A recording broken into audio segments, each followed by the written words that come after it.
This is what I wrote for y'all to prepare.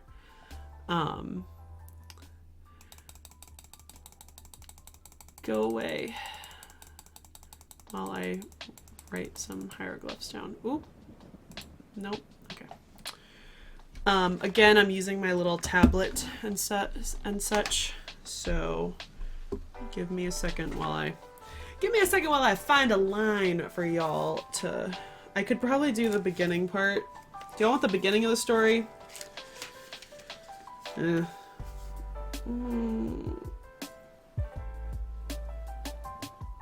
yes, I am cheating because I'm literally reading my translation of it, but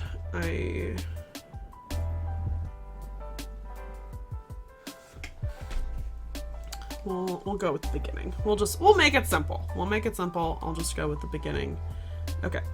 So, bear with me while I write all this down because it's gonna take me a while. Whoop! And my drawing skills on this tablet are not as great as my hieroglyphs. I should have prepared this before, I realize, but that's why we might only get through one sentence. And don't judge me for how I draw my little man, because it's just how it goes. Horned serpent.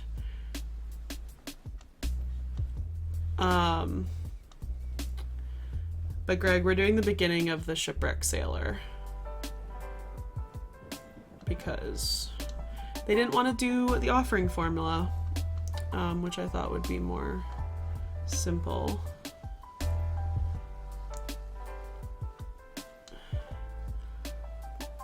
God, this is gonna take me. The problem is that I was trying to figure out if I could like do an image, like find an image of the text, but I don't think I can get an image with space for me to write around it. That's the problem. You voted offering formula. I'm glad. Thank you, Ashley. But this is the more interesting. I understand that. It's just gonna take me hella long. And it would take me the same amount of time to like type it too. Oh no, actually probably it would take longer.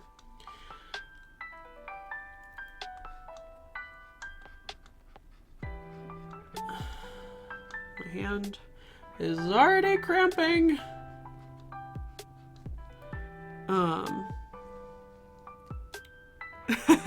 as scarab seals. Oh yeah.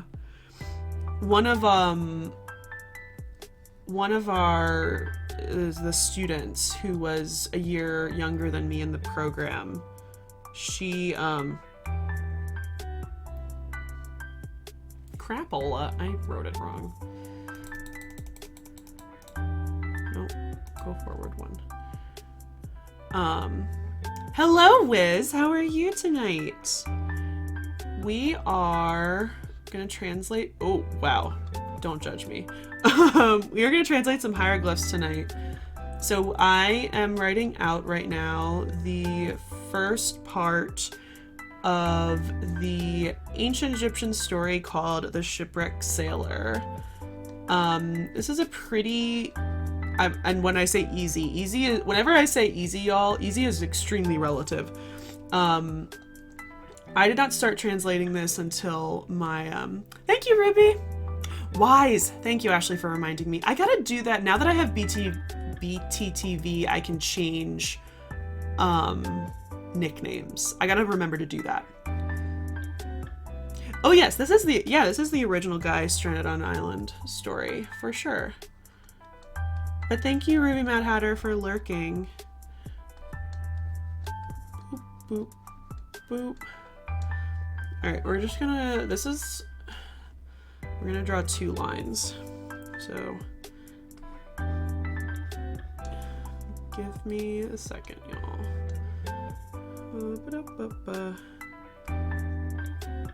Oh, God.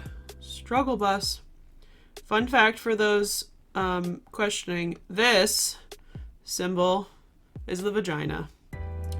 Doesn't really look like it because people say it's also a bucket of water, but it's the word that is used in the word for wife.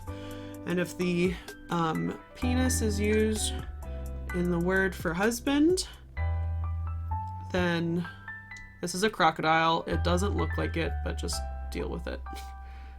It looks kind of like a lion, but you're not. Oh God, what is this symbol? I think I know what it is, but I believe that's a falcon. It looks like a penguin, so don't judge me.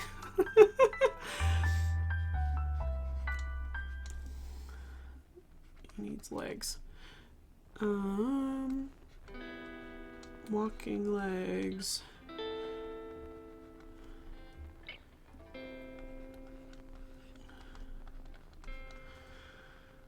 Quail check. Boop, boop, boop, boop.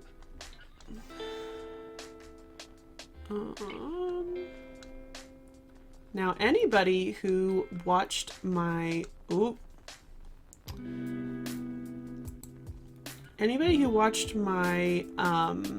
names and hieroglyphs TikTok will recognize this one, this word.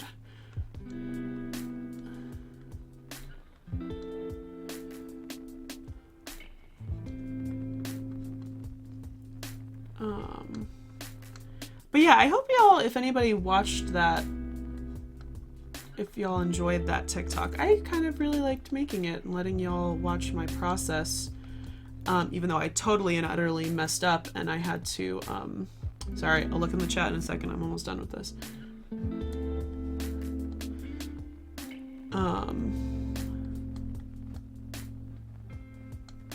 It's like one of my favorite hieroglyphs is the boat.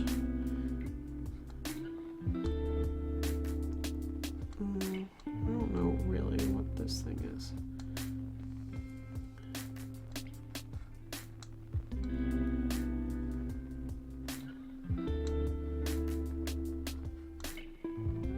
Okay. Okay. Sorry, I'm backing up in the chat to see it. Guy gets stranded on an island featuring a giant snake and his daughter. You kids better watch Skill Against Silence, much better. Wikipedia article for the vagina hieroglyph is called Hill Country. 3,000 years later, male understanding how the vagina works.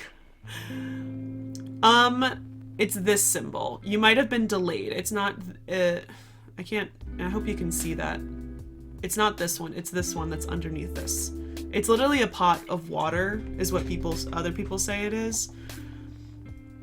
What was the fish representative of by itself? There's a lot of fishes. There's a couple fishes. None of these are fish. If you thought any of these were fish, I'm sorry. But they're not fish. I don't know. I can't think of which one it is. We can look it up in a second. So the tornado ended up landing about 15 minutes from me. I was zooming it. I don't know. Yeah, no. Oh, it's 10 minutes from where you teach. Oh, Greg, we saw everything. Everything. Oh my God, I cannot believe that. Yeah, we've been talking about it nonstop over here. That's absolutely crazy. That's insane. That was so close to you. I mean, I was literally talking about it before. I was telling before you came on, I was saying, yeah, Greg, like we were chatting and all the tornadoes and stuff. Well, that storm, like it obviously went over the mountain, so it lost like a lot of velocity, but the winds were so bad here that our power went out for like an hour and a half. Ask as fish water sounds gross, but if fish can represent freshness or plenty of something, it make the cliff make sense to me. I'm not sure. It usually, we'll say this. Usually, if it's a determinative, usually if it's a symbol of something, so like if it's a fish or if it's a crocodile, it will be used as a determinative for the word for fish, but that symbol won't represent the whole thing. I know, yeah, you guys didn't lose power. Well, I wasn't sure when that tornado came and went. I wasn't exactly sure what time that was. If it was after, because obviously it hit Adriana right as the end of our conversation, which was about 11:30 my time. But I thought the night tornado, as we were jokingly calling it, but it definitely was a full-blown insane series of night tornadoes. Absolutely crazy. Can't even believe that. So this again is the beginning of the story of the Shipwrecked Sailor. No, Wise, you're totally fine. It's so hard to explain how hieroglyphs works, and then the other part of it is everything. Take whatever I say with a grain of salt, because I am not an expert. I took not even 2 years. I took 1.5 years of this, and I only was studying Middle Egyptian. There are like so many different ancient Egyptian dialects throughout time, so something that I say about Middle Egyptian might only be for Middle Egyptian. It's hieroglyphs only, everyone. I think Ashley can turn on... Can I do that? Oh, I can. It's emote only, chat. Talk to me in emotes while I explain to y'all how I do this. So the first thing that I do whenever I'm translating something is to... How long does emote only, hieroglyphs only go for? I don't even remember. Is it a minute? 2 minutes. At 8:37, I'll change it. Oh my gosh. Look at all those cats. All Redbeard's cats. Oh my god. So the way that I usually translate this is that I first go through all of the lines and I write down what the transliteration I think will be. And the transliteration is essentially the English, or what is it called? What is our alphabet called? Is that the Roman alphabet? No. Oh my goodness. Look at all those emotes. The Latin alphabet. Thank you, Greg. I was like, Roman? It's not Roman. The Latin alphabet. Also, I guess you're a subscriber. Maybe that's why it's not emote only chat for you.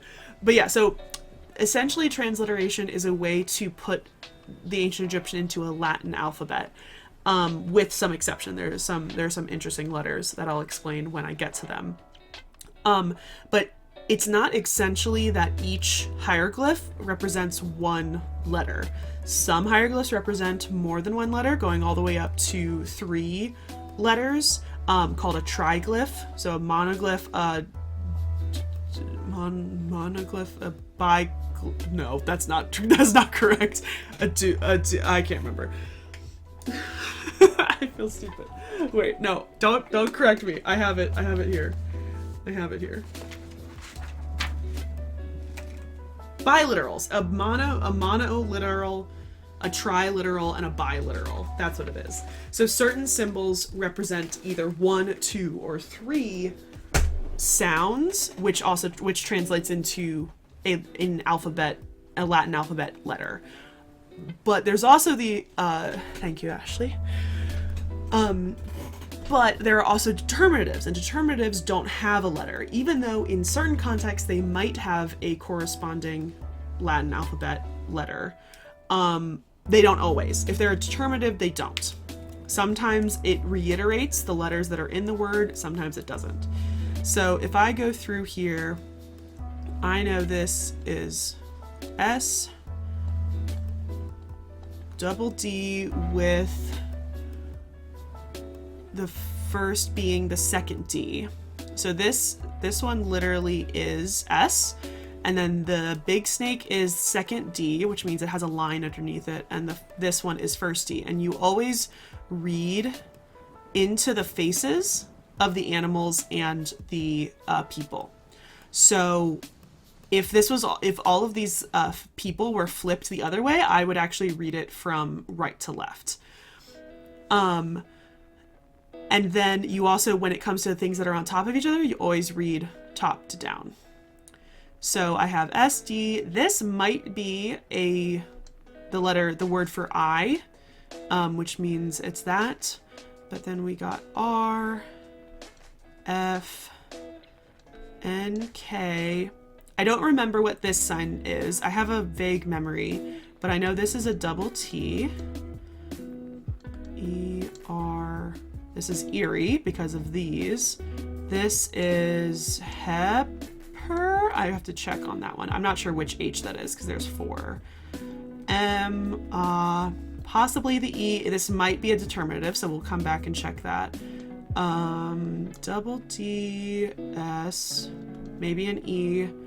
Don't remember what that is, so we'll look that up later. M, K, U, E, R. And then we have, I don't know what is going on with the sound alerts, Ashley. It's not, they don't seem to be working. Just do it! Make your dreams come true! Now they're working. The one, it didn't work earlier. Ios! Welcome, welcome, Raiders! Oh my gosh, I'm so sorry. I don't know why my sound alerts aren't working. It might come on in like 5 seconds. But welcome, Ios. How is everybody? What were you playing? Silent Hunter 4 Wolves of the Pacific. Ooh, what is that? You have to tell me. That sounds really specific. Oh, there's the music. My computer has been acting awful to me the past couple of days. I was having so much problems with Zoom and everything. But welcome, welcome, Raiders. Look at all these cute little frogs. Oh my god, they're so cute.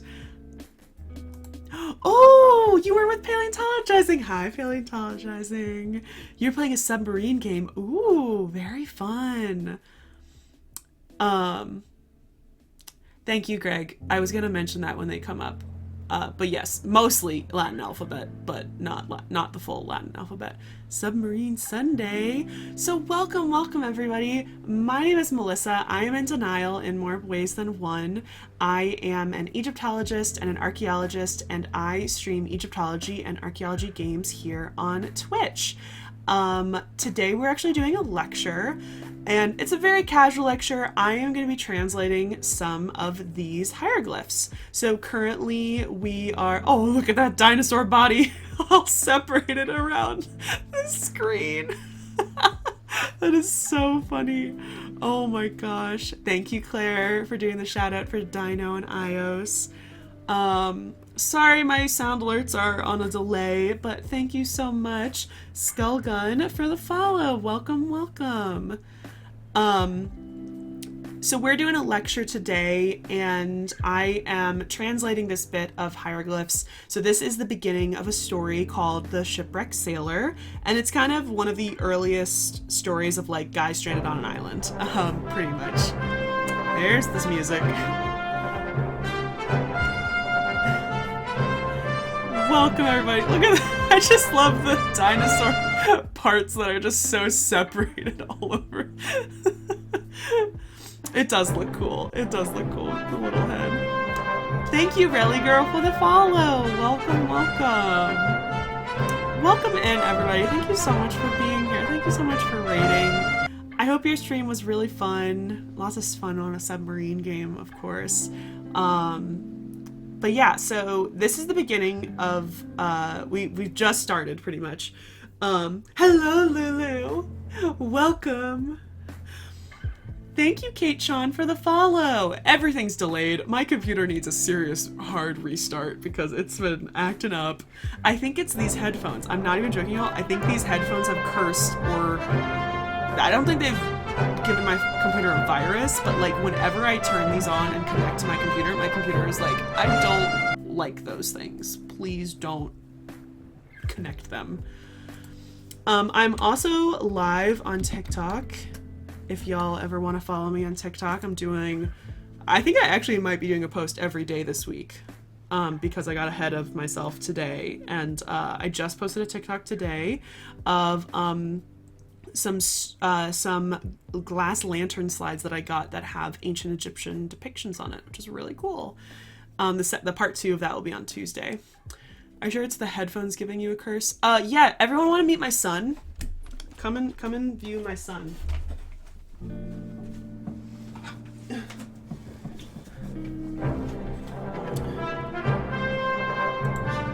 This is my son. I found him at Home Goods this past weekend, literally yesterday. I brought him home, and within 3 hours of me bringing him home, the power went out in my house for an hour and a half. And I posted a TikTok about maybe I'm cursed. But I love him. He's so cute. I love him so much. But he does need a name. We're taking name suggestions over on my Discord. Thank you, oh, I almost said the wrong word. Mama Bonbon for the follow. Thank you so much. But yes, my son. I love him. He's sitting in the background today.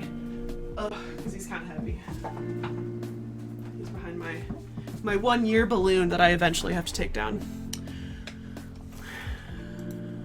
It's just the royal Ka inhabiting a statue hasn't been fed for 2,000 years. Yeah, that's probably possible.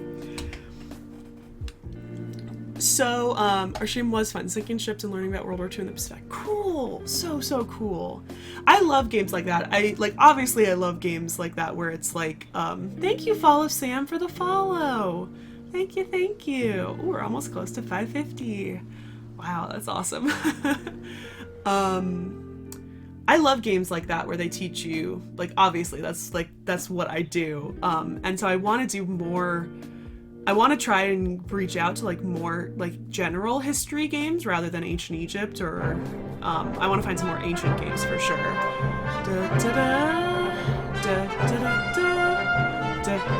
All sound alerts on delay for no reason.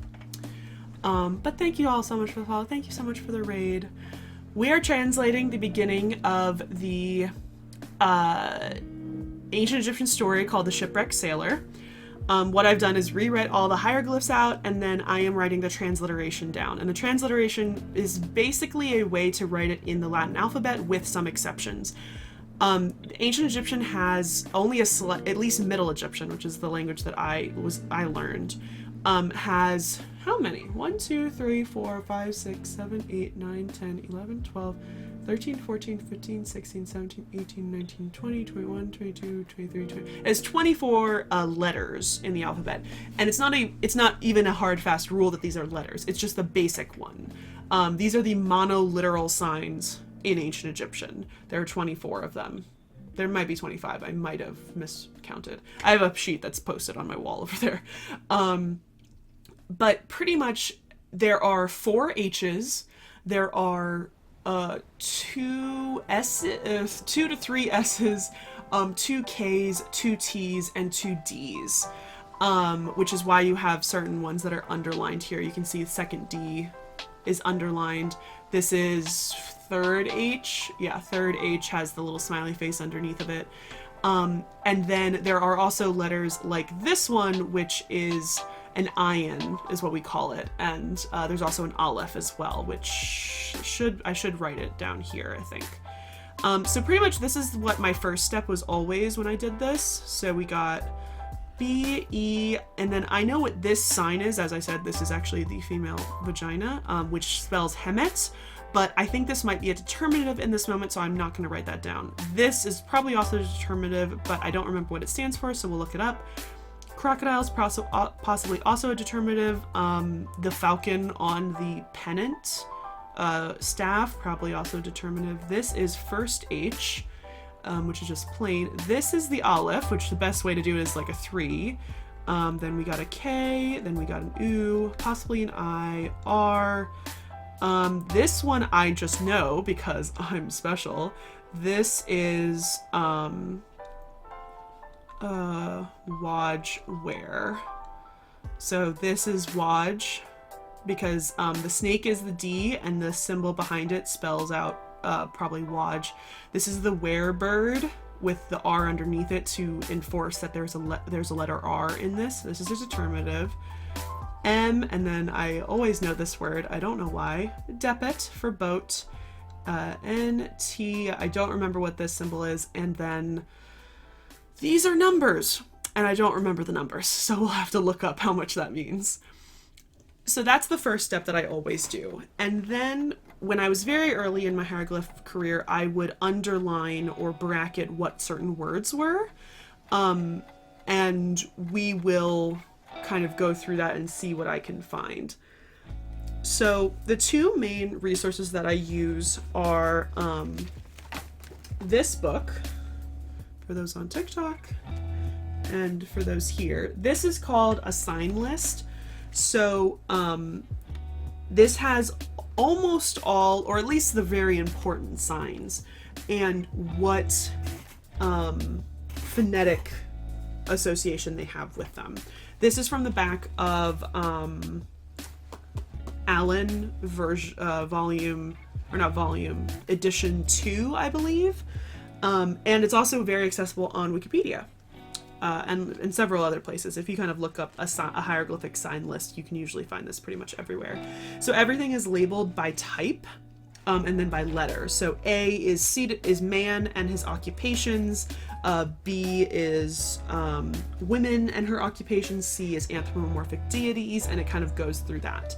So pretty much if I find a hieroglyph that I don't know, I can look it up here, and each sign has paragraphs next to it, and some of these will give clues as to what the word could be. Otherwise, you have to go to my second resource, which is a dictionary. So one of the best ones for Middle Egyptian is by Raymond O. Faulkner, and it's just called A Concise Dictionary for Middle Egyptian. You guys have seen me use this. I'm taking the book sleeve off because I'm going to be using this. You've seen me use this, and then you've also seen me use this here. Where the heck is my mouse? So this is the same thing, except this is a typed version, and it's searchable, which is helpful. Although it won't be helpful exactly in this situation because I can't search for these actual glyphs. So it's probably still going to be easier for me to use. I mean, I can scroll through this easier. We'll make this 2 pages. Page display, 2-page scrolling. We'll make that 2 pages so y'all can see. But we can go through and figure out what this says. I do have a cheat sheet because I've translated this before in the past, so we'll see. Hi Zodiac Queen on TikTok. Thank you so much for joining. So, So there are certain things that I just recognize because I've done and translated before. Let's change this to red. So this I can tell is a word. I already know this word. Certain other words I can I also know.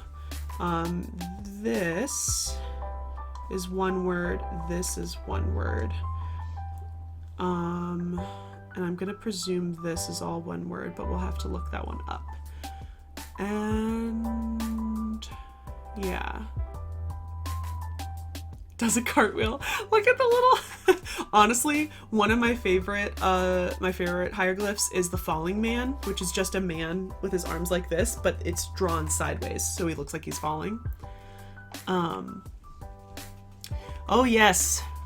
We also have the Vertibook, and I have the Vertibook actually on scanned. I have the Vertibook scanned in, but it's German, so it's hard for me to know.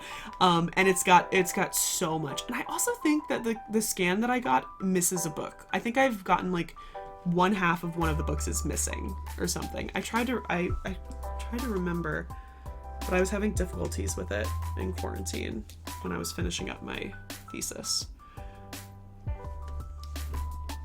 Unicode, what is this? I cannot see that star. It is so small on my screen.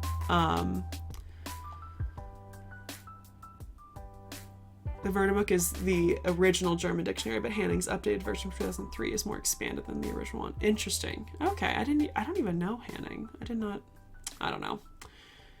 Our professor did not have a lot of... He didn't make us really use the Vertibook until end of second semester. Hey, Kate-chan!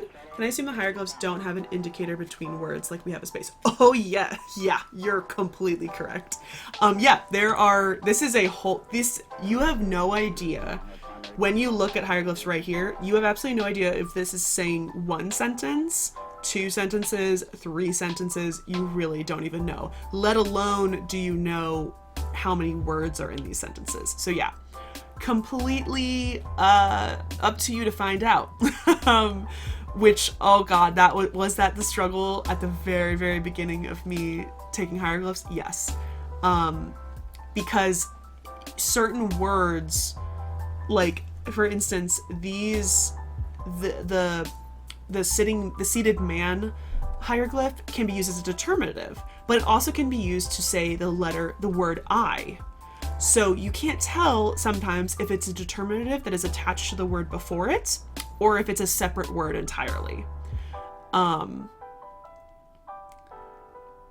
Well, history taught they improved this and probably made it more difficult several times. I think, correct me if I'm wrong, Greg, there is Archaic, Old Egyptian, Middle Egyptian, Late Egyptian, Demotic, Ptolemaic, and Hieratic. Did I miss one? I think I got all of them. And I gotta remember when Middle Egyptian started. Middle Egyptian started not in the Middle Kingdom, if I remember correctly. I think I actually have it here. Old Egyptian is the first phase when they started writing sentences. Okay, that makes more sense. Oh, I have it here. So Archaic, Old Egyptian, Middle Egyptian, Late Egyptian, Demotic. Oh, Coptic. I forgot Coptic. So Middle Egyptian started around Dynasty 9 and ended around early Dynasty 18. So it started in the first intermediate period and ended around the early New Kingdom. If I remember correctly, somebody said around Amarna. Around Amarna is when it started changing over into Late Egyptian. Because Late Egyptian goes from late Dynasty 18 to Dynasty 21 to 25. Okay, no, lies. In my notes, it literally says Akhenaten.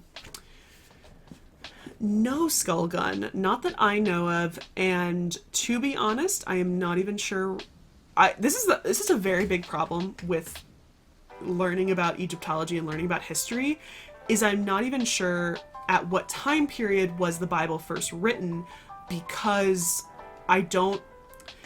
when you're learning about one history and you're learning about all of the different words that we use to describe how like history has changed over time, like obviously in ancient Egyptian we use Old Kingdom, Middle Kingdom, New Kingdom, all the intermediate periods, and then we use dynasties within that. I have a very bad understanding of when certain things happened in other parts of the world in relation to when things happened in Egypt. I think Egypt is too old, and someone will have to correct me if I'm wrong, but I believe that the Dead Sea Scrolls, which are some of the earliest writings of the Bible, does that make sense? Is that too early? Oh, that's a great part. I have that. So Coptic is the 1st century CE, all the way to the 11th to 14th century CE, but it is technically spoken today.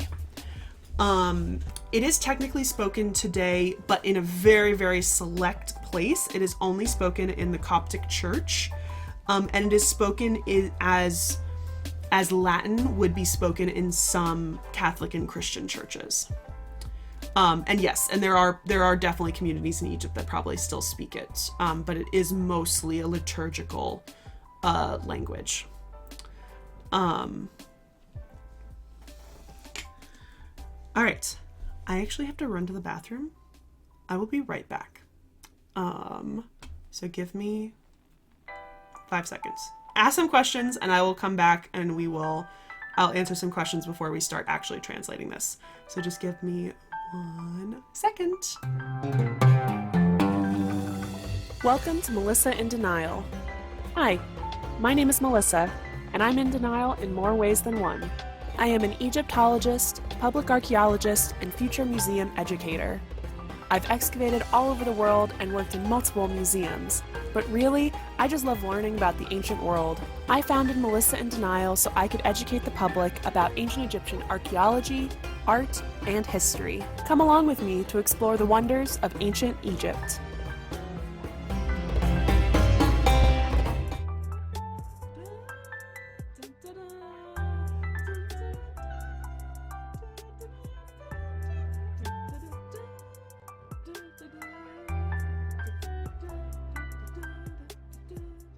All right, you ready?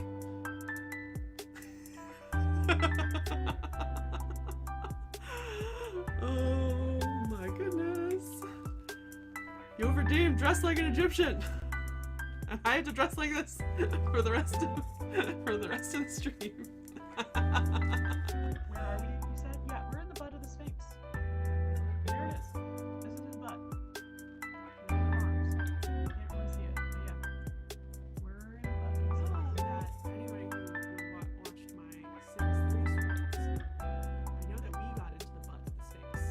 This is the butt of the Sphinx. I think we have enough pieces.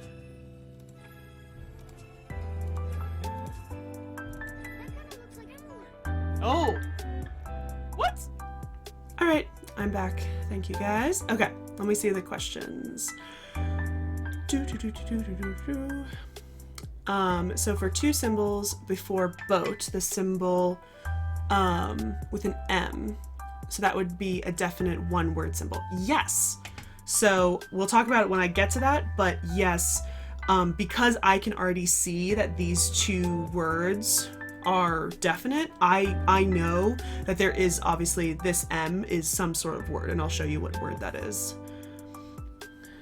Coptic is, yes, that is correct, Star. So Coptic, because it is the only, although it is not written in ancient Egyptian hieroglyphs, it was processed through ancient Egyptian hieroglyphs, so we know we have used Coptic, the linguistic group of ancient Egyptian or of Egyptologists have used Coptic to try our best to figure out how the ancient Egyptians actually spoke. The way that I will be speaking, how I will be saying these words is not 100% guaranteed, because if you notice, there are no vowels in any of these words. So it is like pretty impossible to say any word without a vowel in between all the consonants. So Coptic has helped us translate and understand a little bit on how some of the words would be spoken, but we're still not 100% guaranteed that we know how they actually spoke. According to Wikipedia, you're looking at the Achaemenid Persian Empire, anything you'd recognize as the Torah today. Oh yeah, so the Persian Empire in Egypt, yeah, so that's after that. Truly, if that is truly what it is, or no wait, actually, sorry. No, sorry. The Persian Empire in Egypt was before the Ptolemaic period, because the Persians took over Egypt and then Alexander took over the Persians, and then Alexander died and the Ptolemaics turned over. So yeah, so late Egypt. That's technically called the late period of ancient Egyptian. With it maybe being written down in the Neo-Babylonian Empire. Isn't there a middle period without pharaohs? That translated roughly to the time of the shepherd kings. I believe you're probably thinking about the Hyksos. Yeah, and the Canaanites, yeah. Yeah, Kate, just think about this. There's no vowels. Literally we have the I, which is written as a J. That is one, and then this and this one are said as an A. But yeah, there are no vowels. I think the biblical Joseph and immediate successors are the shepherd kings. Christian scholars say otherwise. Yeah, there are theories that we have pretty much definite proof that the Hyksos people came from Cana, but the usual theories was that they invaded, and that theory has mostly been thrown out. It mostly seems that they immigrated here and that they did just kind of rise to power naturally in the north. But yes, that is also correct, Star. We don't have, and I'm sorry, I'm just gonna precursor this for anybody with that is religious. Unfortunately, archaeologically, we do not have any evidence of the Joseph story or the Moses story from the Bible, which are those are the two, of course, main stories in the Old Kingdom that feature Egypt. And we do not have archaeologically any evidence of any large Jewish population, or not Jewish, but obviously Canaanite population in Egypt. And two, we don't have evidence that a large Canaanite population was ever enslaved in Egypt.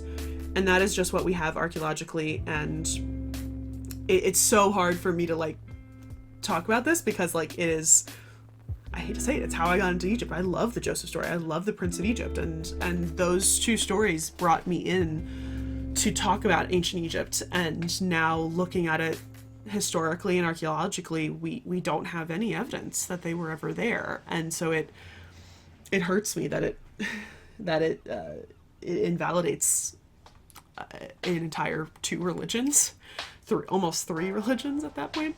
All right, Kid Milia, did you write me something in ancient Egyptian? I don't think it's ancient Egyptian. No. Okay, thank God. Oh, you're doing it without vowels. Works in English. Just leave the vowels in, out, in. I think we're, yeah. That was so funny. I was literally like, what is that? Because honestly, Kid Melia, I had a guy on Hinge, when he saw that I was an Egyptologist, send me a message in ancient Egyptian, but I literally could not translate it, and I had to ask all of my Egyptologist friends on like how I'm supposed to translate this, and then he freaking ghosted me because he was like, oh, I took one class in ancient Egyptian, and he pretty much told me that I was a hot fish or something. And it was very funny. Yeah, Greg, I do remember that. Is that like the possible image of like a menorah at Karnak? Or oh no, that's the word. That's a different thing. I apologize. That I think is in Rome actually. Oh, but it's a single word in Karnak. Yeah, I remember that. Very true, Charlie's Dragon. I think that's a really great way to put it. Something can be a good story without being history, for sure. I think it is. I think it's a very, very good story. Yeah, I remember what you're talking about, Greg, now. The menorah thing, that's in Rome or Greece. That's like an actual depiction of like the first depiction of the menorah or whatever. That's not what I was thinking of. I now remember, you're right. There is like one word that people think it might mean the Israelites, but we're like, we're not really sure. It's just, everything's just so complicated. All right. So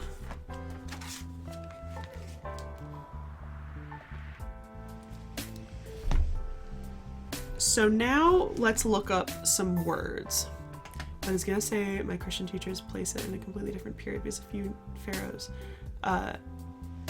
Yes, so I don't know typically, like I obviously know the Bible story, but I don't know the specific like words that came out of the Bible. But obviously in the Prince of Egypt movie, they name Joseph's father as Seti, and they name his brother as Ramses, and so they are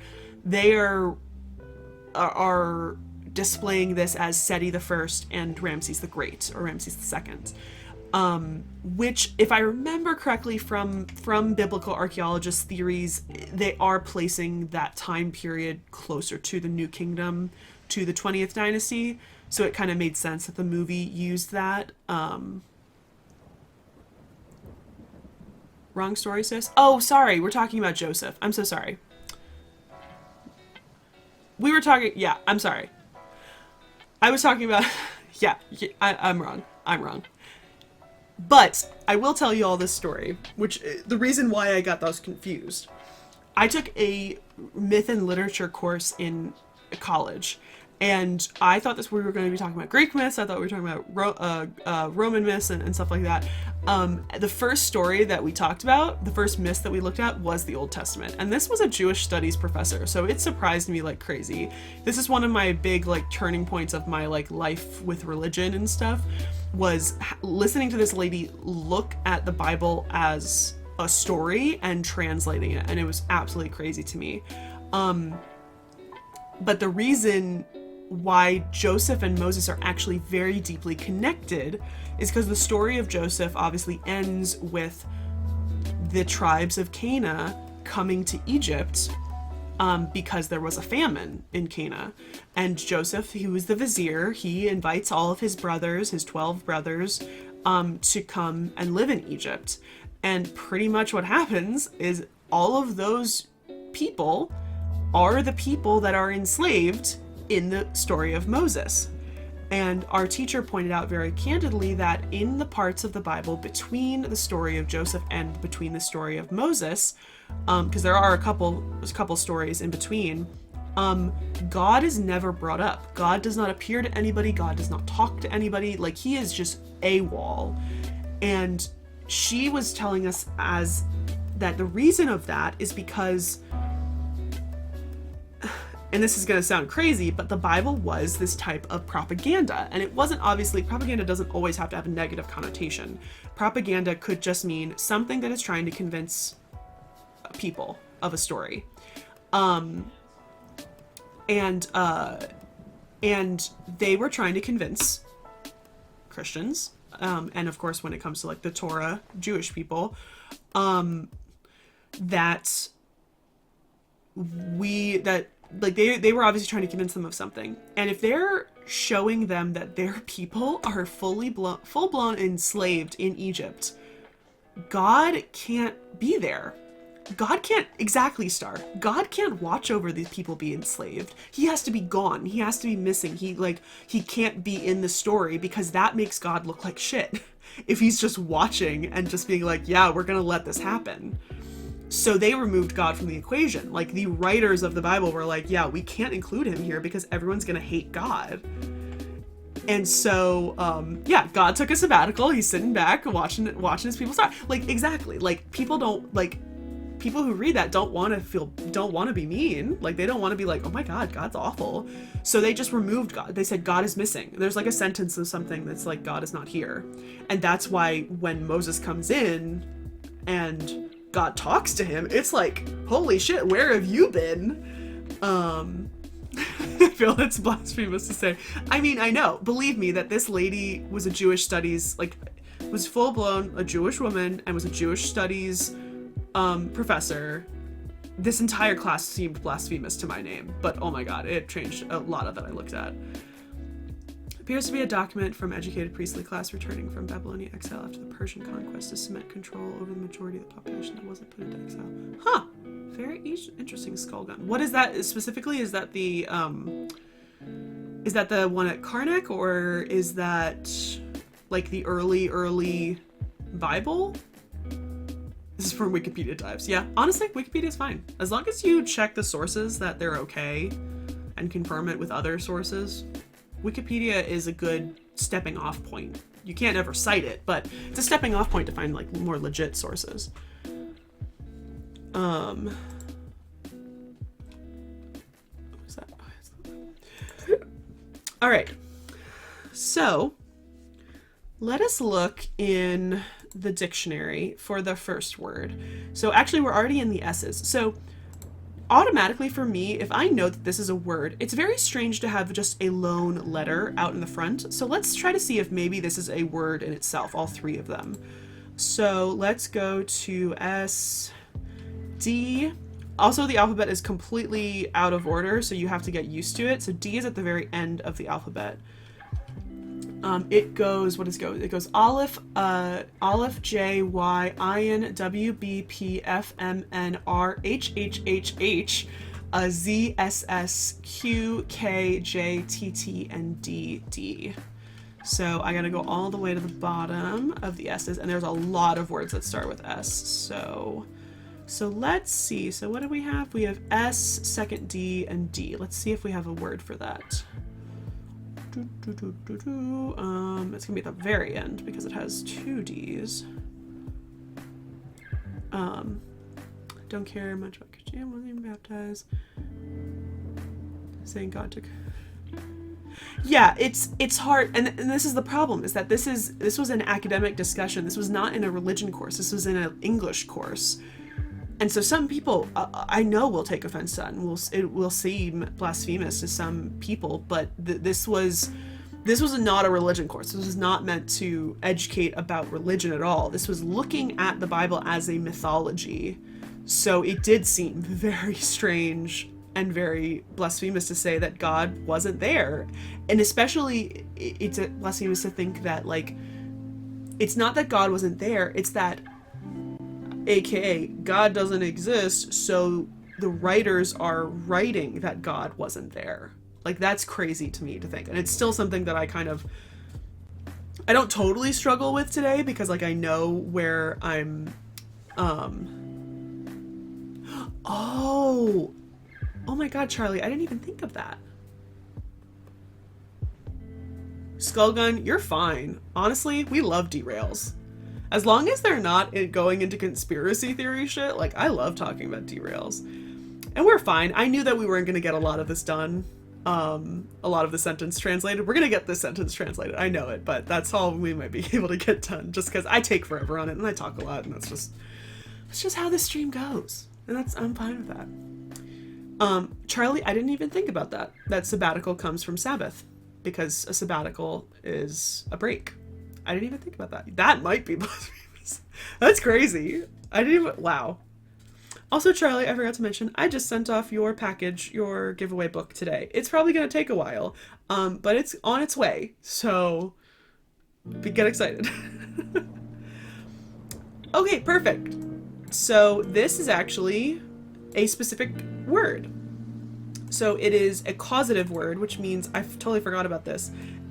When S is in front of it, it means that it's a causative word. So it relate or recount or talk of hair. So let's write that down. So where's my eraser? Oh, I don't want a pencil, I want a brush. So that's actually one word. Random fact about the difference between Z and S. Z was replaced by S as Old Egyptian was slowly phased out. Don't know why, just remember that it happened. My knowledge of hieroglyphs is now a pool of mush that is essentially random facts now. How come the K can have a teacup handle or the left or the right? Did I write them wrong? Oh, I did! It doesn't. It's just depending on which way it's going. So, it is supposed to have it on... What side is it supposed to have on? It's supposed to have it on the right. So, where is the one that I wrote wrong? This one. And did I write it? I wrote it wrong on this one too. This one. So, depending on which way the... Oh no, this is red. I gotta change the color. So, depending on which way you're writing, it can flip either way, but that's just the whole sign flipping, not a specific thing. Thank you for pointing that out. Man of faith, but I love these kinds of discussions and not offended by all, but yeah. Oh yes, for sure. It's always touchy. Thank you so much, Kate Mila, for the follow. Sorry the sound alerts are delayed. It'll come up in just a second. There it goes. Okay, so this is a causative word, meaning to relate or recount. So what I do in very small letters is I write the definition. Relate or recount. So because this means to relate or recount, this probably does mean that this means I, which means we put an equal sign between it. And that is purely the way that I learned. Not every Egyptologist is going to do it that way. That's just how I learned. Everyone has their kind of own style on how to connect certain words. And that's just how it is. So, yeah. So, I know that this word R, so it's the symbol of a mouth. What type of Sedgemef is it? It's, I'm trying not to look at my answer because I have the answers. I'm gonna assume it's a subjunctive because there's no EU at the front. Am I right? I am right! It's subjunctive. I'll talk about that later if we have time. Thing. The no vowels thing, was that common to write language of the whole region? Because I had heard early Hebrew had that feature also. I don't know. It might be, for sure. And the problem is that we know that they obviously had some way of adding vowels in. Like, obviously, they had to have a way to speak. They did. They just had to. But it's like we don't we don't know how that worked. So, as Greg has said, what type of sejamef is this? So a sejamef is what we as Egyptologists use to describe verb tenses. So there are multiple different kinds of sejamefs, and sejamef literally means, it's literally a verb with that equal sign and the F. So it literally means you here, but there are different types of sejamefs. There is I'm forgetting all the words. There is a subjunctive, which is what this one is. This story is really easy because they're all subjunctive, and it's pretty easy with that. Then there's an imperative. Then there is a perfect, a sejaminif. Then there are literally countless others that I don't want to remember, that I'm putting off in my head. So I know that this R is a small, what I call tiny words. It's a tiny word that can mean 2, 4, and like so many other like kind of small like connecting words. And then F is that is second person male pronoun. So that's you. Modern Arabic doesn't have no vowels, but it absolutely has mostly consonants jammed together where you're supposed to supply the vowels. Beginner texts especially have apostrophe line marks that tell you which vowel to use in a word. Oh my gosh, wow. Yeah, that makes sense. Maybe that is a kind of a Near Eastern trait that these, I was gonna say, because like it's definitely not a from the European languages that I know, which are only French and the tiniest bit of Hungarian, and obviously a little bit of German, they all got lots of vowels. I think Hungarian has 12 vowels. So it's, you can tell it's very different schools of language. So yeah, so then N is also another,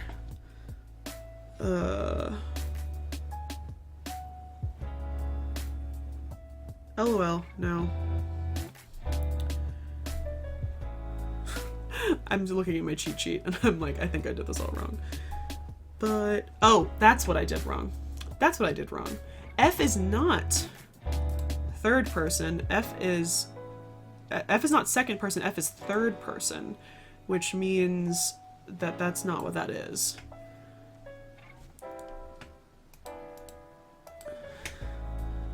This is you. K is second person. Actually, let's look it up. I think RF is sometimes as a special word. R comes before S. I think Hebrew does the same, uses marks to denote vowels. It's a more modern invention than ancient Hebrew, at least. My teacher told me that Moses created a written language from scratch. Actually, he said God created language where he wrote on the tablets on the mountain, but I can't help wondering how much was adopted from Egyptian writing. That's definitely true. I'm not sure. I didn't think about that. This takes so long to go through. I gotta drink some water. Okay, here's R. So we're looking for RF. This is the beginning of R. Let's see. These are all lots of dashes. I wonder if it's...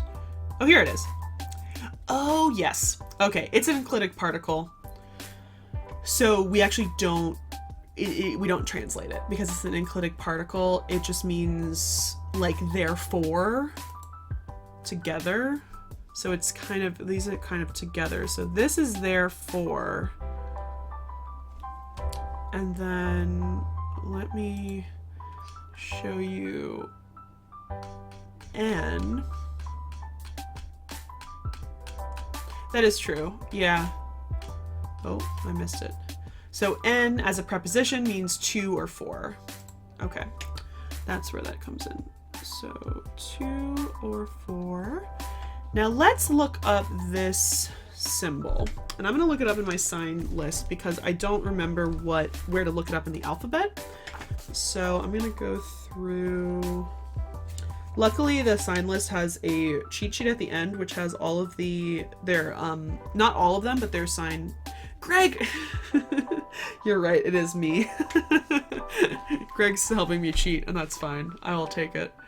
Because obviously I can't show you the sign list, so let's go find it in here. Me, M-I, M-J. My professor got very mad at me for switching between an M-I and an M-J, and I truly never saw that there was a difference between them, and then he was like, why are you switching? I was like, I don't know, because you never told us which one to use. So it's not that. Me also shows up a little later. Here we go. Oh, here it is.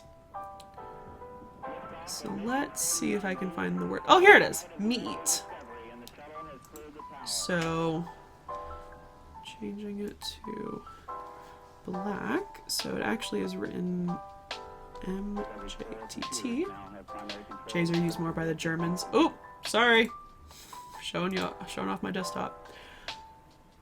That makes sense. I always use a J because I agree. But I think what the problem is I think he confronted me about that in my thesis because I was typing, and when you're typing with the transliteration font, it switches to an I. And so I think I was using I's, but then sometimes I was using J's, and he was just like, just pick one. And I'm like, I don't know which one to use. The I's look weird though, you are right. Okay, the Coptic Church still uses Coptic Egyptian as a sacred language today. Forgot about that. Yeah, Skullgun. Looks like the earliest Bible manuscript is 8th century AD. But there's no reason to think there weren't earlier ones than that don't survive. Very true. Very, very true. But yeah, 8th century, that's definitely way far out of the ancient Egyptian timeline, for sure. But yeah, of course, there's always no doubt. And then the other thing is you also always need to remember that there's also the possibility of an oral tradition before a written tradition, because oral traditions could be passed down for a really, really long time before you ever get somebody who is literate enough to write it all down. So yeah, so this word is meat, which means the like. So our meat. Oh, R me eats eerie. You see that? So this dictionary tells me that there is a phrase called R me eats eerie, although we don't have the R before it. So, oh no, me eats eerie. Me eats eerie. The like thereof. Hi, 3D Promo. Welcome. Welcome to the stream. We're doing some translations today. So yeah, so we have me eats eerie, which means the like thereof. So we have actually those back and forth. So even though these are technically the definitions of these, it does not necessarily mean that this is going to be how we're going to translate it. So, oh, I did it again. So heiper, I'm pretty sure I know what it means, but we're going to check just to be sure. So that is third H, so we got to go through the first two H's. H, P, HPI, HPR. To come into being. Yeah, that's what I thought it was. But you can see how certain things in certain contexts, I mean, look at this word. It has this many definitions. And with other letters like around it, it can mean different things, or it means specific things. Like no ancient Egyptian word means the same thing. Context is unfortunately key, and sometimes it's very hard to tell. Oral traditions is how histories and stories have been kept for most of human history. Yeah. Sorry, I'm hearing someone talking outside. So it means to come into being, and then M means, gosh dang it, I did it again. The little words, even though they're fairly easy and they all like mean the same thing. Hello, Tropical Geek. Welcome to the stream. We're doing a lecture. I'm translating some hieroglyphs today. We're translating the beginnings of the story of the shipwrecked sailor. So in or with.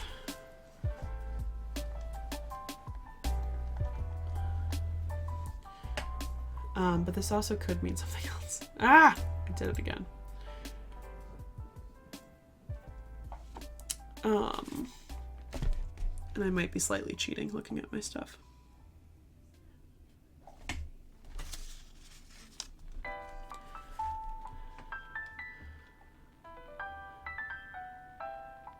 This might be... it's not the enclitic particle, and it's not a... So was there ever a period that there was actual pictograms, as was assumed before? Yes, so the very, very early archaic period, although, are they still, would those be full pictograms? Well, I guess I'll say this. They are letters, but they do frequently they frequently follow the themes of what the word is, if that makes sense. Like, obviously the M owl does not make sense with the word being in or with, but certain letters do, certain hieroglyphs do represent like the word. Like if you see a word for fish, if you see any of the words for a bird, it will always end with an image of a bird and the particular bird. There's so many birds in ancient Egyptian. It's difficult to say how many birds there are. There's so many. But in very, very early archaic, we have certain kings, like we call him the Scorpion King because literally his hieroglyph for his name is a scorpion. But even kings like King Narmer is written with a catfish and a chisel. The catfish is the Nar and the chisel is the Mur. So it still has like those phonetic meanings attached to them. But that also is kind of how we translate it, and that's kind of hard to say. How is that writings with all these complex symbols survived all these millennia and still be legible? It's very difficult. A lot of them are not legible. It's not really legible. I mean, the amount of stories that we have that don't have endings because they're missing on the papyrus is astonishing. The Shipwrecked Sailor has been preserved because it's been preserved on several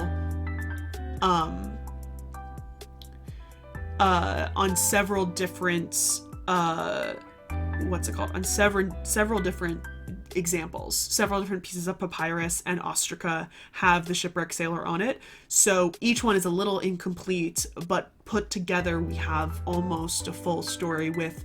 But you can look at certain texts when Egyptologists have typed out all the hieroglyphs, there are areas that have chopped it up. Who says he can read all those languages? Yes, I do. I follow him, and I was gonna do a react on one of his videos because I kind of thought it was stupid. And then when I listened to it again, I realized I think it's close enough, and I don't. He did actually mention that this is not a definite translation of, like, I think he was doing God's names or Pharaoh's names or something. And I think he did mention that it's not like an exact science. And so I kind of felt bad, and I didn't really want to do a duet with him because I wasn't sure. But yeah, he's very interesting. He's very, very, very interesting. All right, so.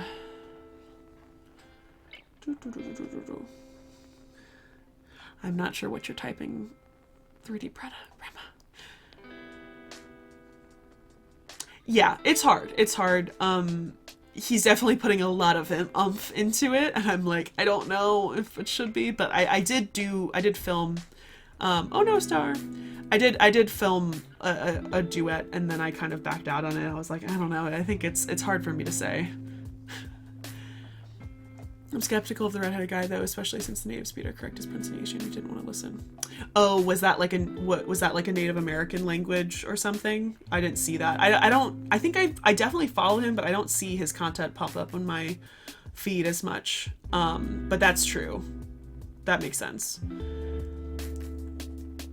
TikTok, well, Skullgun, I'm on TikTok, so TikTok people do get extra skepticism, but it depends on what their qualifications are. So we have a guy. There's another guy called Egyptology guy, and he's an Egyptology student.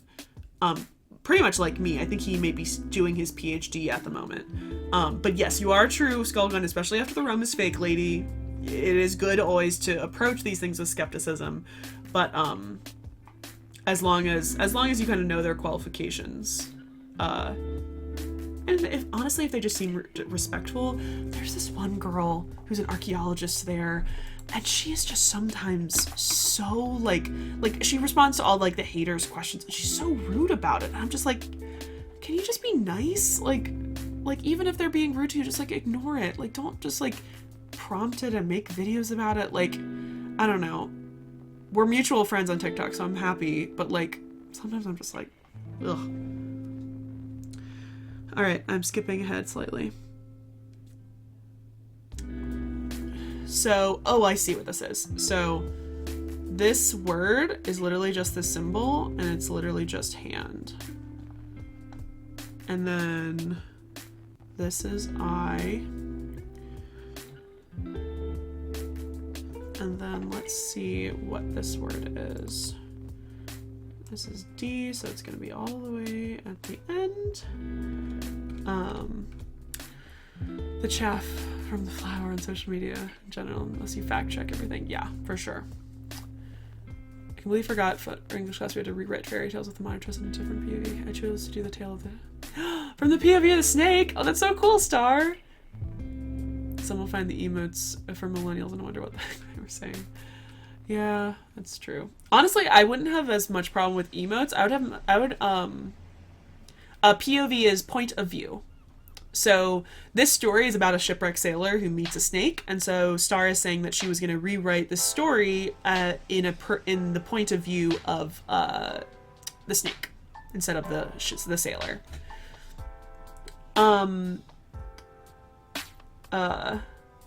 People do it all the time on TikTok. They're like POV of like a woman like jogging or something. It's a very weird. I like it sometimes in the context of like English and stuff, but like it's used so much right now on TikTok for these like really bad acting TikToks. Okay, so what letter are we looking up? Oh, I am looking up second D. Also, let me know if y'all are bored and you want me to just skip ahead, because I have it all translated down here, so I could definitely skip ahead.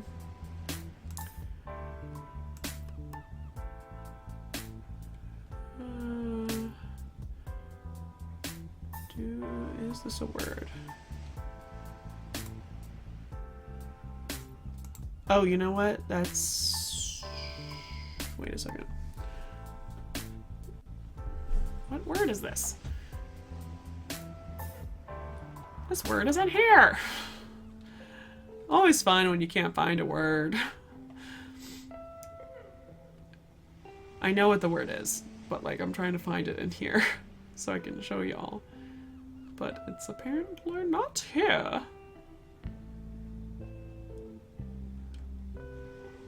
It must be like weirdly spelled.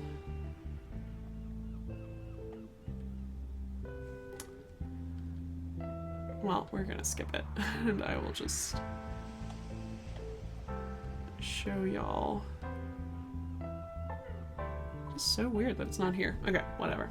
Hee. The word is Jess, and at least I have it down here that means myself. Or maybe it is Jessie, I don't know. The snake with the Z underneath it. And then the I have it as myself. At least in my translation, but... Write your name in hieroglyphs! Thanks, Greg. Thank you for confirming, my fellow Egyptological friend. I don't know why it's not in there.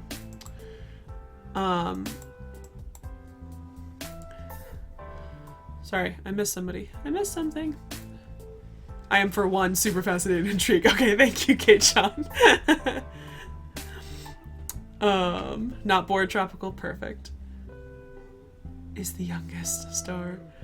I associate with fan fiction, especially, or talking about what view of the story is told. Oh, that is true. Yeah, point of view in fan fiction for sure. I definitely associate with like my creative writing class, where like you have to like he would tell us, oh, do a different point of view this time or something, a different POV, and I guess for all story writing. Yeah, no, yeah, for sure.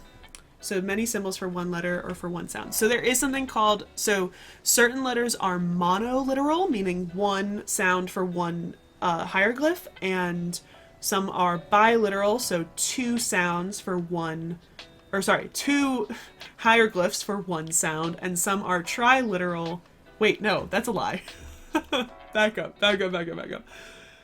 Monoliteral is one hieroglyph for one sound. Biliteral is one hieroglyph for two sounds, and triliteral is one hieroglyph for three sounds. So there are those types of letters, and then there are ones where they're determinatives and they don't have a phonetic sounding for it. And then those are separately grouped together into words. Totally fine, Tropical. Well, when you let me know when you get back, and that's when we'll do your name in hieroglyphs. I know, I'm sorry. Okay. Monoliteral. I'm gonna write them down here. Oh, why aren't you writing?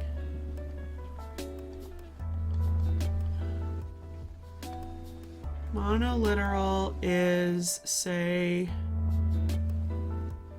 the snake being second D. Biliteral is this symbol being me. And then where's the triliteral? Triliteral is, oh, go back. Triliteral is the scarab. I love drawing scarabs. Being Hepper. There we go. I am using a tablet. I will admit I am very good at drawing on paint with a mouse, but I am using a tablet with a pen. So those are examples of monoliteral, biliteral, and triliteral. But if you look, even this word, it repeats the R, and that is just a way of like emphasizing that yes, this word has an R in it. It doesn't mean that we would write it. Oh, sorry, I drew on it by accident. It doesn't mean that we would write it Hepper R. You just write it once. So sometimes there's emphasizing that. So I am skipping ahead. This is S. This is second S.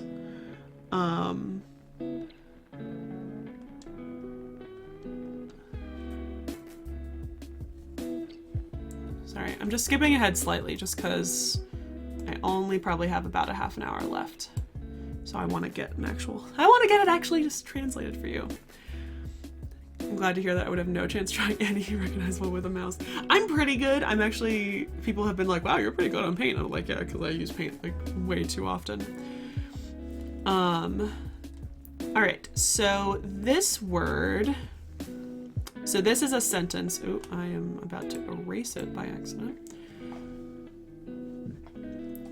So this word, it goes all the way to here, if you can believe it. You have a touchpad on your laptop. I used to love my touchpad. So this is all one word. It doesn't really look like it, but it is. So it's Seshem Eku. Seshem Eku is how you would kind of say it. And again, the periods and the equal signs, that is how I learned. It pretty much means that the U is the subject of the sentence, and that's why it's connected with, that's the same thing with this one. I is the subject of the sentence and it's connected to the verb. So this is the verb and this is the subject is the W. The ek is a special ending for this type of verb type, which is called the stative, which I don't know how to describe it to you, so I'm not. It's a... I don't even know how to describe it to you. Stative is time prior. So stative is technically the past, or something that you did before something else you did. Love it for other things, just not ideal for drawing. Oh yeah. My hands are also very unsteady. For symbols with multiple letters, would that be something they did to save space, or does it have a specific meaning? Yes and no. So if it has multiple symbols, or phonetic, that's just the way that they spoke. So that's just how it needed to be. When it comes to adding extra letters that say you don't say out loud, that you kind of ignore, some of that was necessary. Some of that they thought, like in the example of this word heifer, adding the extra R, they thought that, oh, we need to add this extra R to remind you that you have an R in this triliteral, because sometimes it's hard to remember that one symbol could mean 3 sounds. In other aspects, there are ways. The ancient Egyptians were very aesthetic, if that makes sense. So they liked things fitting nicely. So if there was a gap, so say if they had like this symbol, like honestly this is something surprising, is that this symbol only fills up half of the square. They might add something after it that you don't say, but it's just literally to fit it in and to make it look very even and nice. And that happens sometimes as well. So it's very hard to figure out when those happen, but it does. So this word, because it has legs, it usually means it's some sort of action, especially when it has to do with like going and moving and leaving and something like that. So this word means to go or to walk. And the oo, even though I said over here that the E is I, when it comes to the stative, oo is the I ending, is the first person ending.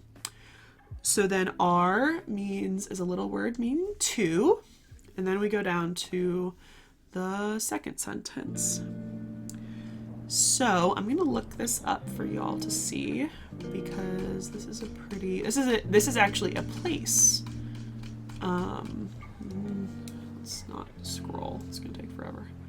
Let's get to, where's B? Okay. So BI would be at the beginning.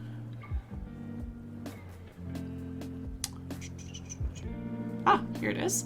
So this says BU. So it doesn't look totally exactly like what we have. But we know with this determinative that we know it's really close.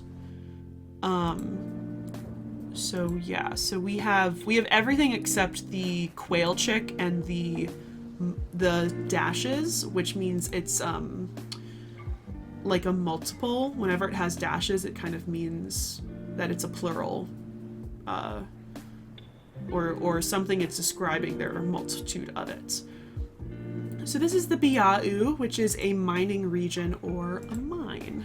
So we know now that this means mine.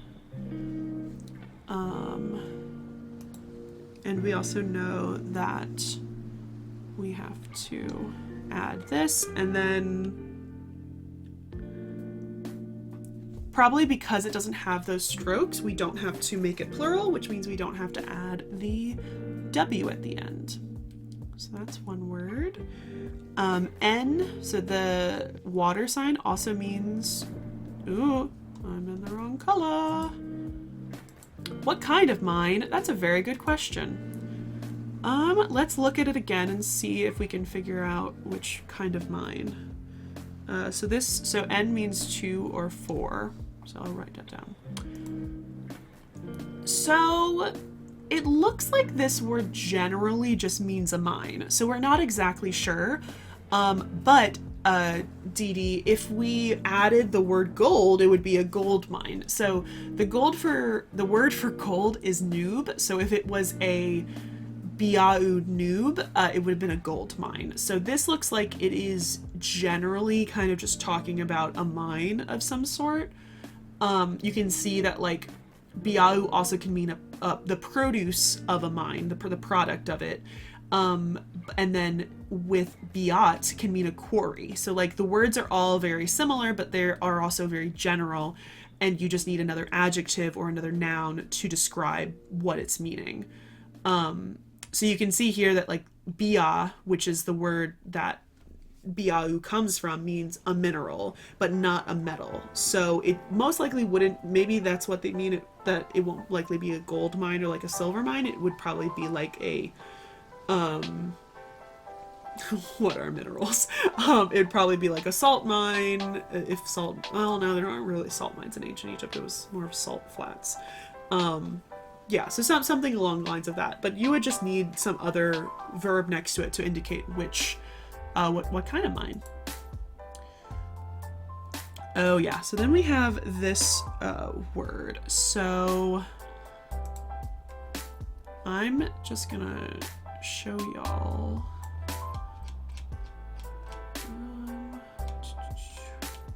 It should be, where's T? N-R-H-S-T. Okay. Here it is. So we have et, which means sovereign, which means king. So could an alternative meaning of that sentence be that the guy was walking past a warehouse full of processed ore from a mine? So we haven't gotten to translating yet. So far we don't have a word for warehouse in it. But we will see what the sentence says. But it might say walking past a mine. We'll have to see what the sentence gives us. Unfortunately, ancient Egyptian is not in the correct order. So like the subject does not come before the verb, the subject comes after the verb, and certain phrases will actually come before rather than after. So you can't read it like English, where you're kind of reading it and he says, I am a dog, blah, blah, blah. Like you can't, it doesn't go in order. It would be, it actually would be, well, in that case, it would be I dog. Yeah, not subject verb. In certain cases, it does pop up that the subject will come before the verb, but in most cases, the subject will always come after the verb. It usually, it's so hard to be consistent with this.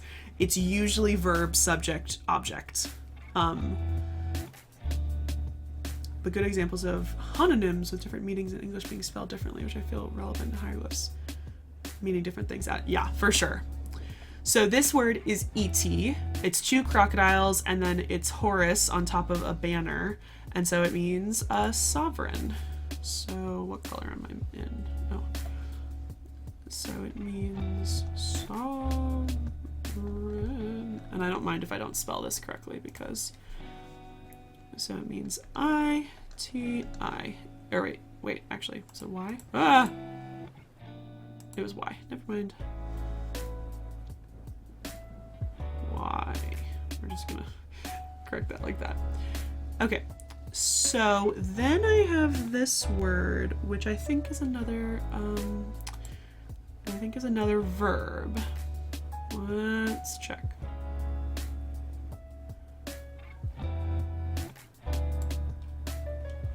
So that symbol is this, which is our first H. We have 4H. The triumph only use natural fair. Trade cage for yours. Wait, is it homonyms? Words that sound the same? Oh, maybe?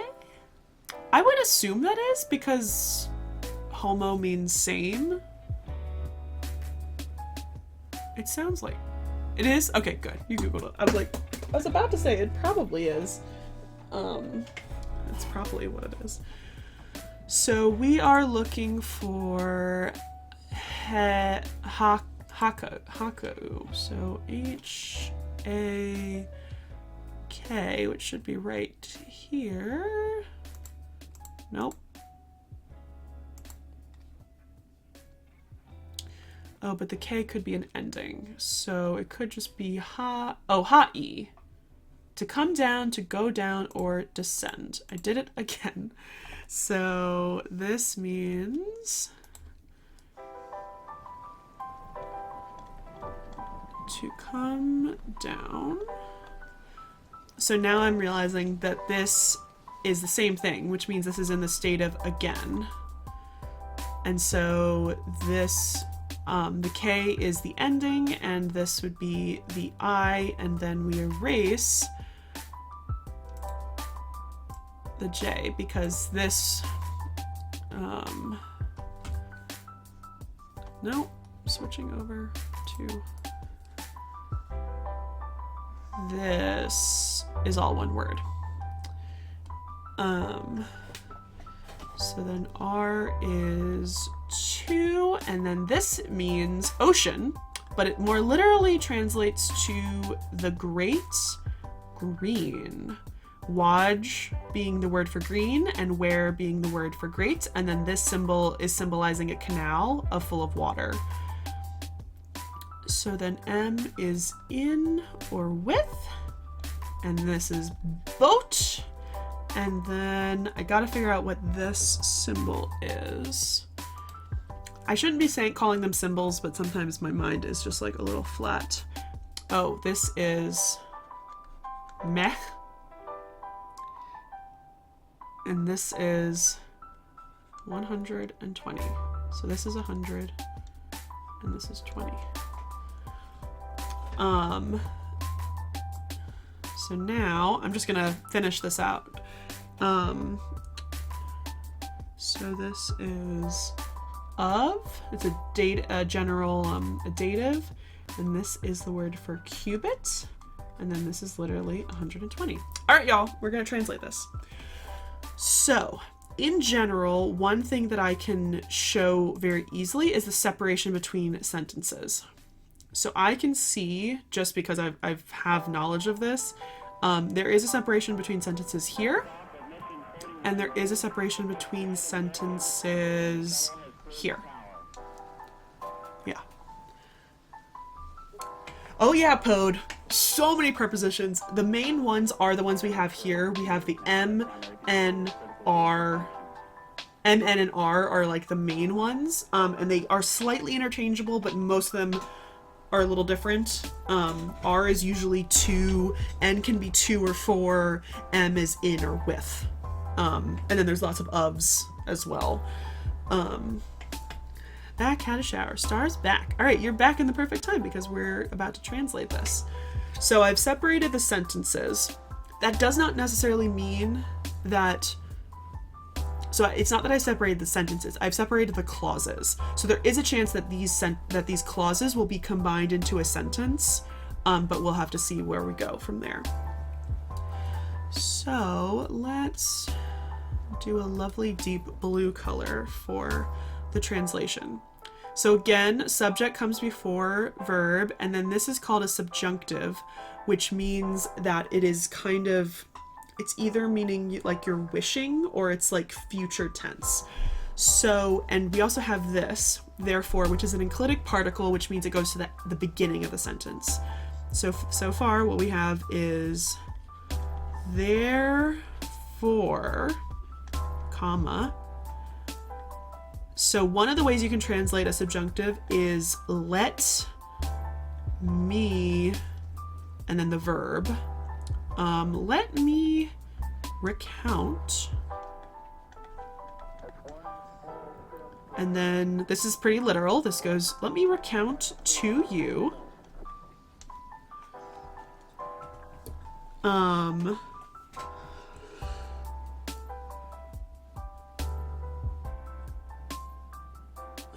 So I'm just looking at this again for a second. I think, so you could literally say the like thereof, but I think this can also be translated to something. I'm wondering if that's in here. Where's M? M is before. Oh, it's right here. Because there is like a word for something. Yeah, see the way that the formal thing is the like thereof. So I guess I'll stick with that, but it probably can, there's probably a more concise way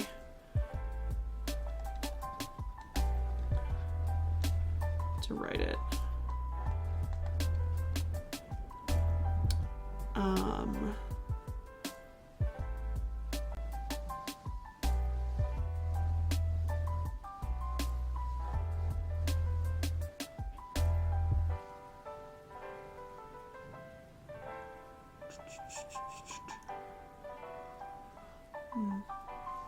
This reminds me a lot of Gen Z text and just emoji. Yeah, it's hard. So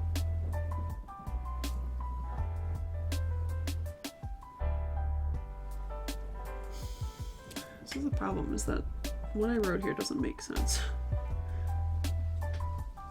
Let me look up something quick. What does eerie mean on its own? I don't think it really means anything, if I remember correctly.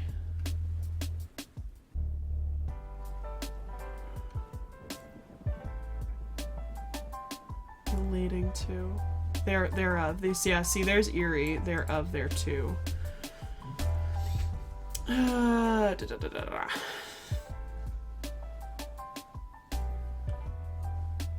So one of the other translations of Hepper, if I remember correctly, are,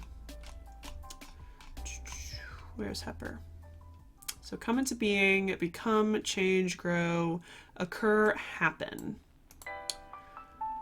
So I think this is more meaning happen. So I think it's saying, let me recount to you the like thereof.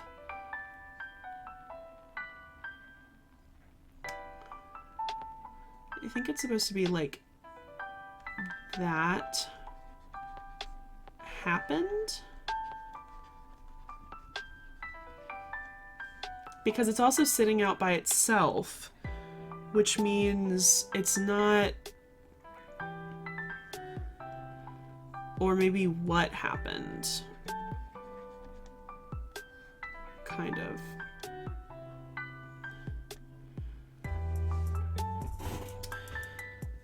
So the hand comes next. So this is Hepper right here, to come into being. Hand have a double meaning? Yes. I mean, this symbol of the hand is used all throughout. While the hand by itself can mean the word hand, it also by itself is just the letter I. Ion is what we call it. It's just this little C that kind of hovers above. And so it necessarily does not mean hand all the time. So usually when I wrote this here, I thought this was one word, but it turns out it's actually three separate words. M, A, and ion, or M, A, and I. So it's a little confusing. So it's therefore, let me recount to you what happened. So while this says technically in my hand, it pretty much means to me. So technically, it's technically saying in. So actually, it's supposed to be this. Boop, boop. So it's supposed to be my hand. So in my hand. But that can be, this is getting out of hand. Yes, it does, very quickly. So pretty much this just means to me. What happened in my hand happened to me. Happened to me. And then it also says myself. So happened to me, myself. Repeating it. So now that's all we have. So this is called subjunctive main clause, because this is how our professor told us to do it. Was we always had to write down what the construction was, and then if it was a main clause, an adverb clause, an adjective clause, or anything else like that. There's lots of different things. So yeah, so we know this is one sentence. So now let's see what this part says. So then it says so this is in stative, and the way we translate the stative is I had gone to, and we'll connect it later. We'll see what this connecting word might be. Hello, Natalia. That's so incredible. I just did that. Kate, I do have a cheat sheet. I am looking at my old translations. It does not make sense. This is almost 3 years old, but yes. Exactly, Charlie. Remember, this is the beginning of the story. This is exactly how a story would begin, saying, let me tell you what happened to me, myself, and I. Let me tell you of something that actually happened to me. I think that's kind of the emphasis he's putting on, is that it's not that let me tell you a story. Let me tell you a story that actually happened to me. So what is Dee Dee saying? I went to go walk to the mine for the sovereign. Yeah, that's exactly what it says. So it's saying I had gone to the mine. Oh, mine for the sovereign. Exactly. So yeah, you just need to remember that, like, obviously you all don't know the grammar types, but this is called stative. So that just means that it's in the past. It's something that you've done prior. So it's I had gone instead of I went. Oh, this is a story all about how my life got thrown upside down. It actually literally is. You just came back from watching West Side Story. How was it? Did you cry? Are you a crier? Did you cry? Because I want to know. We just watched the original one with my parents last time. Last weekend, this past weekend, to like prepare ourselves to go see it. I don't know if we're actually going to go see it in theaters. It was amazing. Oh. Honestly, the thing about it is you cried. The thing about it is it's like the original movie is amazing, but like besides Anita, the singing is honestly awful.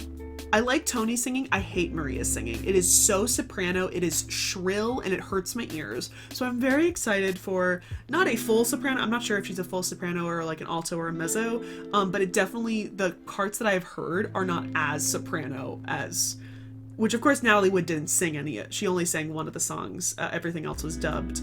But, and so was Tony. Pretty much everyone in that movie was dubbed. I think the only part, Anita was only dubbed,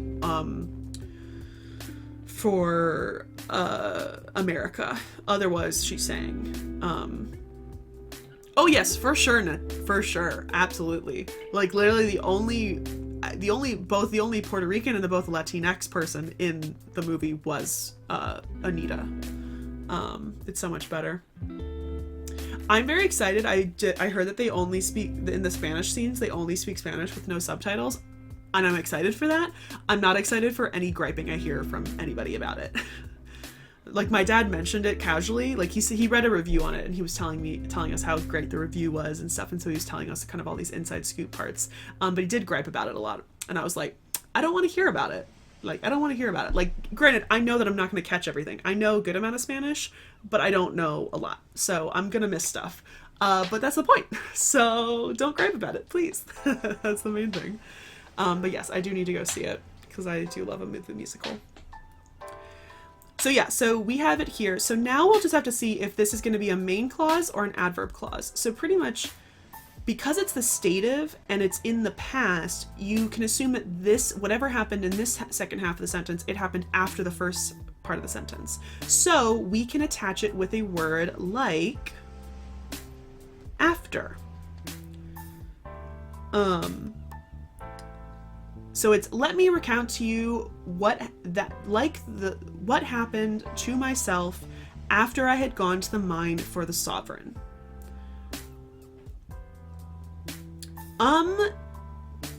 No, this was on papyrus. I'm not 100% sure. I'm pretty sure this is, well, no, lies. This would never be carved on stone. The only way that all of these stories have survived are either written on papyrus or written on ostraca. And ostraca is essentially pieces of stone or pieces of broken pottery that scribes used as scratch paper.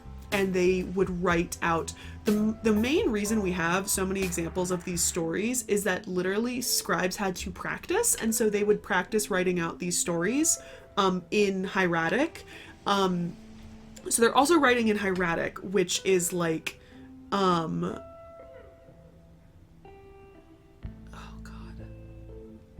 God, why?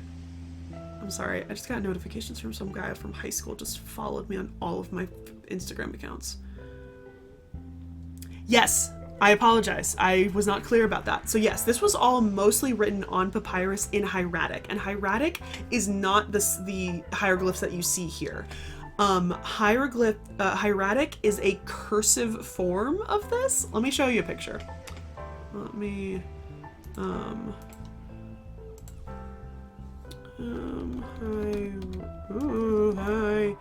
hieratic.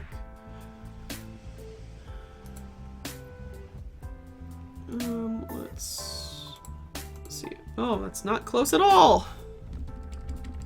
It's so blurry. I apologize. But this is what hieratic looks like.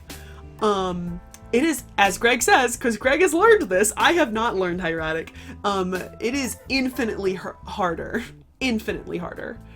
Than hieroglyphs. So we're basically basing everything we know about ancient Egyptian on someone writing their ABCs. Yes! Yeah, Cade. Yeah, 100%. That's why some of them you find so it's very interesting. Sometimes in certain examples of texts, like when we have multiple versions of a text, I think Shipwrecked Sailor we have maybe 4, maybe? Certain scribes will make mistakes, and you'll see that mistake consistently. Like they will write one particular word with a different hieroglyph than the rest of the scribes. So why? Yeah, I know, Kate. It gets very frustrating. I think I know one letter in hieratic, just because. So here, this is a great example. So here is the hieroglyphs that we know, and this is it in hieratic. This is our basic alphabet, the basic monoliterals, and this is what they look like in hieratic. Oh yes, papyrus was pretty expensive, and that's why, honestly, I would think if you looked at things that are written on papyrus and those things that are written on ostraca, which are the broken pieces of stone, broken pottery, like probably there is more ostraca than we have preserved papyrus, especially when it comes to more ancient Egyptian literature. Ancient Egyptian books of the dead only on papyrus, pretty much. That is very true, Greg. This is legible. Remember, we're looking at someone's personal handwriting. So some are not legible, and some are also, if it's on papyrus, it's all broken up, it's damaged. That is true. There were wax tablets that would be used over and over again. I don't know how frequent those were used, or if those were a later kind of invention. I really don't know, to be honest. Because if you see, Kate, the owl, all of these letters are flipped. You read into the faces of all of the animals.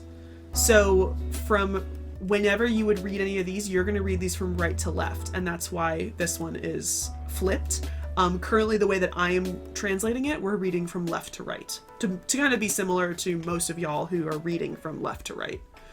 But yeah, these are all flipped. Although, why isn't that one? No, that one is flipped, yeah. But yeah, everything has different perspectives. It's so hard to tell. See, I'm going left to right because it's just easier. Believe me, it gets so complicated when you start switching from right to left. So yeah, so now we have this dative, and we're saying it's in an adverb clause. So it says, after I had gone down to the mine for the sovereign. So now, yes, Kate Sean. So ancient Egyptian can be written in actually 3 different directions. It can be written from right to left to right, and from up to down. It cannot be written from down to up. So if you ever see it vertical, you always start at the top and read down. And honestly, the up and down ones are the ones that's most confusing, because sometimes you read it up and down, but then also you have to remember if you're reading it from left to right while you're going up and down. Did they ever do one where it goes back and forth? Yes and no. In certain like huge wall carvings, on one part of the wall the text will be going this way, and the other part of the wall the text will be going this way, but they won't ever like within one sentence they'll never flip it back and forth. Like, that's too confusing. But in certain aspects, in certain walls, in like big temples or something, you will see vertical hieroglyphs that are going up and down, with then hieroglyphs going from left to right and right to left, almost all on the same wall. You actually started drawing from right to left because it's easier to do as a left-handed person. Wow, I didn't even think about that, Greg. That is definitely, that's insane. That makes sense though. That's absolutely, I never thought about that. Occasionally, I think we translated something that was backwards, and I struggled so hard because I kept writing all the letters backwards, because I was very quick at writing all the hieroglyphs down, and I would write them all backwards because I was so used to writing them one way. Kate, oh my goodness, thank you so much for subscribing. Thank you so much. Welcome to the mummies. Oh my god, I'm so blessed. Thank you so much. I'm so glad that you're learning and you want to be here, because this is a struggle bus as always. Probably only got 15. I can probably push it to, there's the sound. We can probably push it to 10:30. Boostrafadon? Boostrafadon? That's the name of back and forth. Whoa. I had no idea. I'm not exactly new, but it's been a while. Melissa, how's it going? Hi, how is it going? That's fine. I always welcome everybody back. It's going really well. Welcome back. Is it possible to tell if it was the same person writing left or right or left on the wall? When it comes to wall carvings, no, because the best way that I describe it is that when you're looking at actual hieroglyphs, so not when you're looking at hieratic per se, whenever you see something that was originally written in these hieroglyphs, I call it monumental hieroglyphs, or the monumental script, because frequently that is the script that is made on temple walls, palace walls, tomb walls, stela, which are rock, like tombstone shaped tablets that were used in funerary aspects. Whenever you're writing it in that, whenever you are taking the time to carve it, you are not going to be doing hieratic. You are going to be doing monumental hieroglyphs.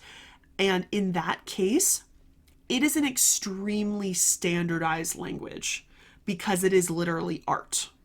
So it will almost always look the same.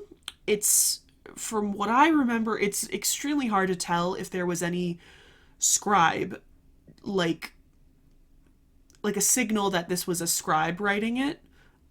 Really, you can only find that in hieratic when we're actually looking at like handwriting. When it comes to monumental, there is no really such thing as handwriting. It is all done in a very standardized way because it is usually made by somebody very professional within the royal family, within the royal court, something like that. Why did my music turn off? Oh, I ran out of the 11 hours. Okay, so let's finish this because we're almost done. So without finding out what our spacer word is, if we connect these sentences or not, this is also going to be the stative because we have this special ending. So again, it's going to be I had come down. There's a lot of different definitions of this word, so it might be something different in the long haul. Ruby Mad Hatter redeemed free digital hieroglyphs. No way. Oh my god, Ruby. Send me a message on Discord about what name you want, and I will do it. Thank you so much. I have so much fun doing those. Yeah, everyone saves for that one. Yeah, send me a message on Discord, what name, and then also, depending on who it is, their pronouns, whether or not they would like a female or male determinative at the end. If they use they, them pronouns, I will figure it out, because I still haven't figured out what to do in the case of anyone that doesn't identify as a male or a female, because there is no Egyptian equivalent, so I gotta figure it out or gotta talk to them. So yeah, so send me a message on Discord with the name and whether or not they would like a female or male determinative at the end of the name, and I will send it to you. Hopefully I might be able to get it done tomorrow. We'll see what happens. I came to the Great Green with a boat load of 20 cubits. We'll have an idea on who to do. She's 6. Ah, your daughter. Oh, that would be so cute. Yes, let me know. Let me know for sure. So yeah, so I had come down to the Great Green, and I'm going to explain this word in a second.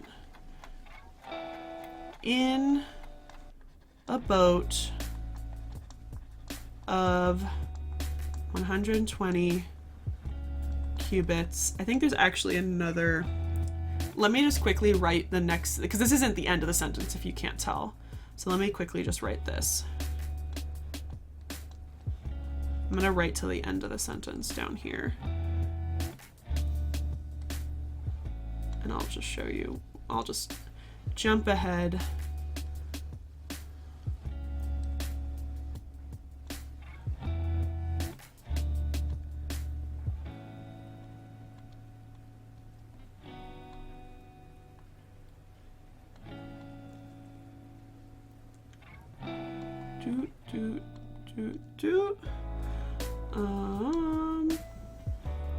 So one thing y'all will notice, if I continue doing this, like maybe on another stream, I'll continue writing this. I can save this later and we can look at it the next time we do one of these. You'll see the ancient Egyptians have a lot of run-on sentences, and that's just how it goes sometimes. Sorry, Weeb, the sound alerts are a little delayed, so hopefully it'll come up in a second, but who knows, it might not. Sorry, we're just writing out the last of this. I love you. There it is. Thank you, Weeb. I love you. So let me quickly write out. So this is M A-U S with an equal sign on it. Meh 40 M S H. This symbol here is a placenta. Or it is believed to be a placenta. They're not actually sure about it. Sahu and S. So, M means in. I gotta change the color. Where'd my mouse go? There it is. So M means in. So, in. And then this word here, Au. Au means length or long. And then S means, S is a third person feminine singular feminine pronoun, which would mean, and it's attached to Au, so it means its length. So in its length. And then meh again means cubits. So, and then these little symbols here is each one is 10. So in its length, comma, 40 cubits, and then again in, and then this sha'u means with, and the S means its. So in its width. Period. Sorry, I'm going back. Ashley. Bye, Greg. Thank you so much. Oh, Weeb redeemed Dressed Like a Pharaoh. That's for the last part of my stream. So, Dee Dee, that's a really great question. I was going to talk to you guys about that. So, the Great Green, if you look typically in the Ancient Egyptian dictionary, it will just say ocean. But there is a good story about the Great Green. So, imagine where Egypt is on the globe. while they have like something like the Red Sea and the Mediterranean Sea, they don't technically have like the full-blown ocean. They're not really attached. They're kind of landlocked when it comes to a full-blown ocean like the Lala Lobster. Thank you so much for the follow. They don't have access to like the Indian Ocean or the Pacific or the Atlantic. So the Great Green, while it has been translated to ocean, and there are other words that are used for sea, the Great Green has typically been described as the Mediterranean.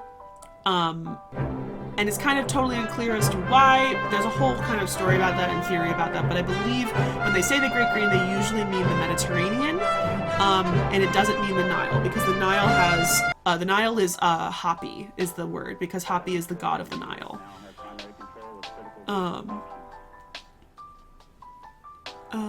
It's okay, my next favorite day, trust me, it's worth it. Ashley's just gifting stuff. Alright, Ashley. So yeah, send me,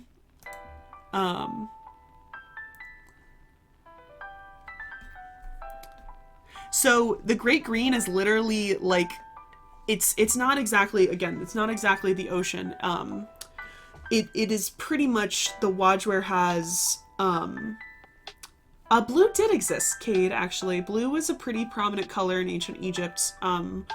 It was made from lapis lazuli from